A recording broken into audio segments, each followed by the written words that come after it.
Hello everyone, आज हम लोग माइक्रो टीचिंग के बारे में पढ़ेंगे, जिसे हिंदी में सूक्ष्म शिक्षण कहा जाता है। ठीक है, तो सूक्ष्म शिक्षण क्या होता है कि अध्यापक के शिक्षण व्यवहार में सुधार सुनिश्चित करने का एक तरीका होता है। ठीक है, इसके माध्यम से हम क्या करते हैं, शिक्षकों को या छात्र अध्यापकों को शिक्षण की जटिलताओं से अलग रखकर एक सरलीकृत शैक्षणिक परिस्थिति में शिक्षण कौशल का अभ्यास कराते हैं। ठीक है, इसका डेफिनेशन देख लीजिए। Micro teaching is one of the most recent innovations in teacher education training program which aims at modifying teachers behavior according to specific objective। ठीक है, स्पेसिफिक ऑब्जेक्टिव। ठीक है, यानी एक बार में हम एक स्किल पे ही फोकस करते हैं माइक्रो टीचिंग में। ठीक है, हिंदी में डेफिनेशन देख लीजिए।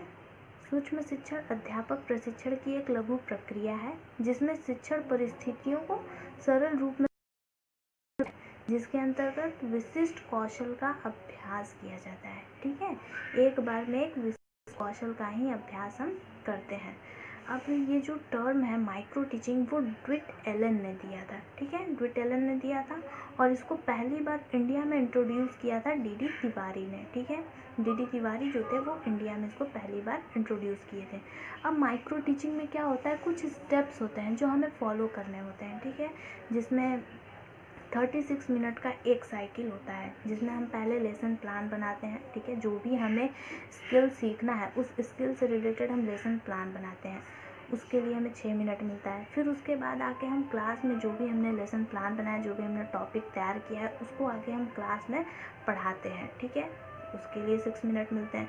फिर जो भी हमने टीचिंग की, जो भी हमने शिक्षण किया, उससे रिलेटेड सहपाठी होते हैं, जो हमारे क्लासमेट्स होते हैं, देता है जो भी। फिर फीडबैक मिलने के बाद जो भी हमारी कमियां बताई जाती हैं हमें, हम उसको सुधार करते हुए फिर से प्लानिंग करते हैं। ठीक है, और उस रीप्लानिंग के बेसिस पे हम फिर से रीटीचिंग करते हैं और हमें फिर से फीडबैक मिलता है। और जब तक हम उस पूरे कौशल को अच्छे से प्रैक्टिस नहीं कर लेते, अच्छे से सीख नहीं लेते, तब तक ये साइकिल जो है वो चलती रहती है। और जब हम इसे अच्छे से सीख लेते हैं तो फिर हम जाते हैं नेक्स्ट स्किल पे।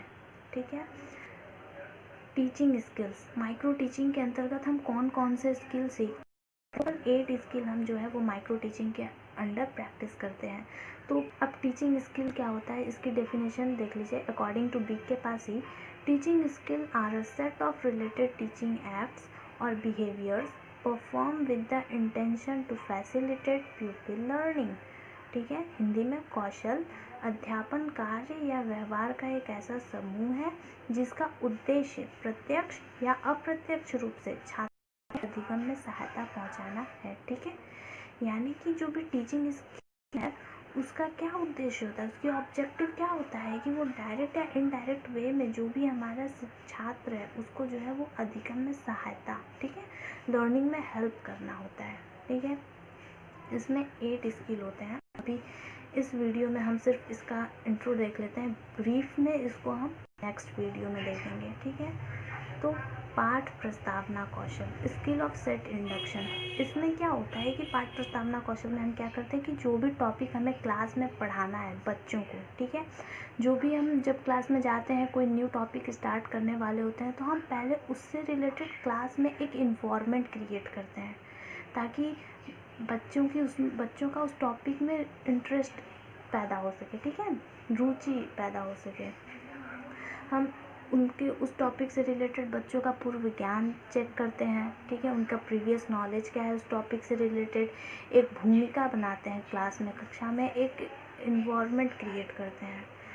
फिर अनुदेशनात्मक उद्देश्य लेखन में क्या होता है, यानी राइटिंग इंस्ट्रक्शनल ऑब्जेक्टिव, इसमें क्या होता है कि जब हम जो भी टॉपिक बच्चों को पढ़ाने जा रहे हैं, उस टॉपिक को पढ़ाने का हमारा उद्देश्य क्या है, उस टॉपिक को पढ़ा के हम बच्चों को क्या सिखाना चाहते हैं, बच्चों के व्यवहार में हम कौन सा परिवर्तन चाहते हैं, उसको हम लिखते हैं। ठीक है, फिर उसके बाद आता है अनुशीलन प्रश्न कौशल, स्किल ऑफ प्रूविंग क्वेश्चन। ठीक है, इसमें क्या होता है कि जब भी हम क्लास में बच्चों से कोई क्वेश्चन पूछ लेते हैं और बच्चे जो है वो उसका आंसर नहीं दे पाते हैं, असमर्थता प्रकट करते हैं उसका उत्तर देने में, तो हम क्या करते हैं, बच्चों से ऐसे और क्वेश्चन करते हैं ताकि बच्चे जो है वो इनकरेज हो उसका आंसर देने के लिए, खुद से उसका आंसर देने के लिए हम बच्चों को क्वेश्चन पूछते हैं इस तरीके से कि ताकि हम जो भी बच्चों को सिखाना चाहते हैं वो उनके पूर्व ज्ञान से रिलेट करके जो न्यू इन्फॉर्मेशन है, न्यू नॉलेज जो है वो सिखा सकें।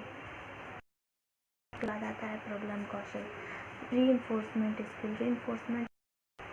अब रीइंफोर्समेंट स्किल में क्या होता है कि क्लास में ऐसे उद्दीपन का प्रयोग करना जो बच्चों के इंटरेस्ट को, ठीक है, बच्चों की रुचि को और बढ़ा दे।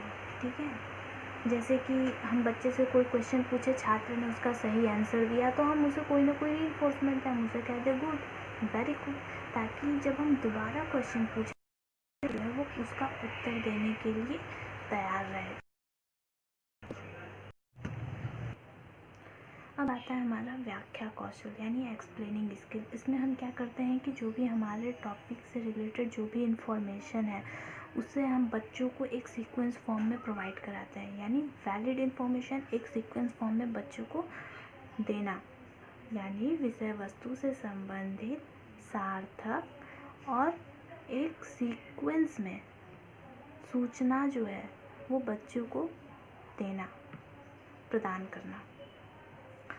फिर आता है उद्दीपन परिवर्तन कौशल, स्किल ऑफ स्टिमुलस वेरिएशन। ठीक है, इसमें क्या होता है कि हम बच्चों का ध्यान विषय वस्तु की ओर केंद्रित करने के लिए, विषय वस्तु की ओर उनका इंटरेस्ट, उनकी रुचि पैदा करने के लिए हम अपने व्यवहार में, यानी एक शिक्षक अपने व्यवहार में जो परिवर्तन लाता है उसे हम कहते हैं उद्दीपन परिवर्तन कौशल। जैसे क्या कर रहा है टीचर जो है वो कभी बैठ के पढ़ा रहा है, फिर खड़े होके पढ़ा रहा है, कभी बच्चे के पास चला गया पढ़ाते पढ़ाते, कभी ब्लैक बोर्ड पे लिख के पढ़ा रहा है। ठीक है, तो हम कभी कोई ऑडियो वीडियो एड्स दिखा दिया, तो जो भी टीचर अपने व्यवहार में परिवर्तन करता है बच्चों का इंटरेस्ट, ठीक है, बच्चों का इंटरेस्ट विषय वस्तु की ओर केंद्रित करने के लिए, वो सब आता है उद्दीपन परिवर्तन कौशल के अंतर्गत।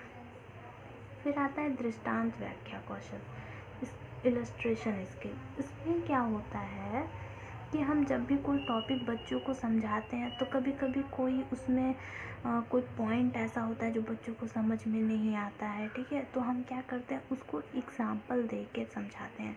दृष्टांत मतलब ही होता है उदाहरण। ठीक है, तो जब हम अपने टॉपिक को बच्चों को उदाहरण की सहायता से समझाते हैं तो उसी को कहते हैं इलस्ट्रेशन स्किल। ठीक है, अपने टॉपिक को उदाहरण की सहायता से बच्चों को सरलीकृत करके समझाना। ठीक है, बच्चों को समझाने के लिए उदाहरण की सहायता से अपने टॉपिक को प्रस्तुत करना।